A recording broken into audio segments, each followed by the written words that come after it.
صحیح بخاری کی حدیث نمبر 130 جو کہ کتاب العلم یعنی علم کا باب میں ہے، اس کا ترجمہ اور متن ذیل میں دیا گیا ہے۔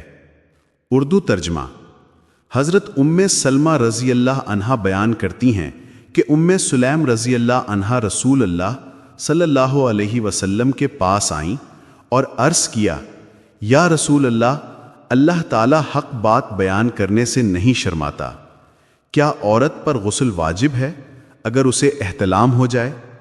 نبی صلی اللہ علیہ وسلم نے فرمایا، ہاں، اگر وہ پانی یعنی مادہ منویہ دیکھے۔ یہ سن کر ام سلمہ رضی اللہ عنہا نے اپنا چہرہ ڈھانپ لیا اور عرض کیا، یا رسول اللہ، کیا عورت کو بھی احتلام ہوتا ہے؟ آپ صلی اللہ علیہ وسلم نے فرمایا، ہاں، تیرے ہاتھ خاک آلود ہوں۔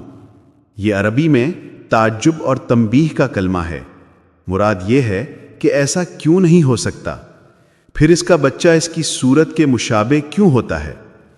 حدیث کا موضوع: یہ حدیث شرم و حیا کو بالائے طاق رکھ کر علم دین حاصل کرنے کی اہمیت اور عورتوں سے متعلق طہارت یعنی غسل کے شرعی احکام سے متعلق ہے۔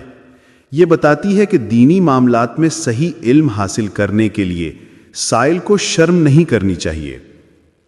صحیح بخاری حدیث نمبر 130۔